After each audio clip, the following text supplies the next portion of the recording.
ನಮ್ಮ ಕೀರ್ತಿ ಬ್ರೋ ನೋಡ್ರಿ, ಹಗ್ಲು ದುಡಿಯಲ್ದೆ ರಾತ್ರಿನೂ ನೀಟಾಗಿ ಒಳ್ಳೆ ಹುಡುಗನಾಗಿ ಸಿನ್ಸಿಯರ್ ಬಾಯಿ ಕೆಲಸ ಮಾಡ್ತಾನೆ. ಇದಕ್ಕೆ ಕಾರಣ ಯಾರು ಅಂದ್ರೆ ನಮ್ಮ ಅದಕ್ಕೆ ಯಾರಂದ್ರೆ ನಮ್ಮ ಕೀರ್ತಿ ಬ್ರೋ ಡವ್ವು. ಅಣ್ಣ ಹೆಂಗ ಹೊಡಿಯೋದು ಹಿಂಗ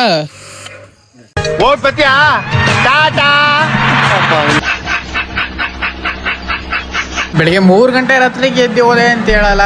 ಬೆಳಿಗ್ಗೆ 6:30 ಹಿಂಗೆ ಎದ್ಬಿಟ್ಟು ನಮ್ಮ ಮಾಮೂಲಿ ಪಿಕಪ್ ಆಯ್ತಲ್ಲ, ಅಂದ್ರೆ ಲೇಬರ್ಸ್ನ ಕರ್ಕೋಬೇಕಲ್ಲ, ಅಲ್ಲಿ ಹೋದ್ವಿ.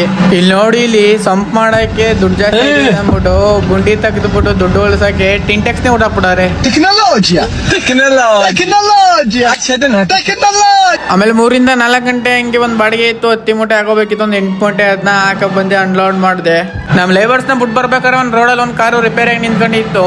ನಾವು ಫೀಸ್ ಗೀಸ್ ಎಲ್ಲ ಚೆಕ್ ಮಾಡಿದ್ವಿ ಏನಕ್ಕೆ ಸ್ಟಾರ್ಟ್ ಆಯ್ತಲ್ಲ ಅಂತ. ಆಮೇಲೆ ಅಡಿಯಲ್ಲಿ ನೋಡಿದ್ರೆ ಒಂದು ಸೆನ್ಸರ್ ಬಾಕ್ಸ್ ವೈರೇ ಕಿತ್ಕೊಂಡು ಊಸ್ಟ್ ಆಗ್ಬಿಟ್ಟೈತೆ. ಅವರಿಗೆ ಪ್ರಾಬ್ಲಮ್ ಎಲ್ಲ ಸಾಲ್ವ್ ಮಾಡ್ಬಿಟ್ಟು ಒಂದು ½ ಅನ್ ಅವರ್ ಬಿಟ್ಟು ಬಂದು ನೋಡ್ರೆ ಗಾಡೀಲಿ ಫುಲ್ ಹಿಮ ಕಟ್ಕೊಬಿಟ್ಟೈತೆ. ಅಂದ್ರೆ ಎಷ್ಟರ ಮಟ್ಟಿಗೆ ಚಳಿ ಇರಬೇಕು, ಇನ್ನು ಮನೆಗೆ ಹೋಗೋ ಅಷ್ಟಲ್ಲಿ ಹೆಣ ಬಿದ್ದೋಯ್ತದ ನಮ್ದು. ಪ್ರೀತಿ ಮಾಡೋ ಪ್ರತಿಯೊಬ್ಬ ಹುಡುಗನು ತಾಜ್ ಮಹಲ್ ಇಟ್ಕೊಂಡಿದ್ದೀವಿ.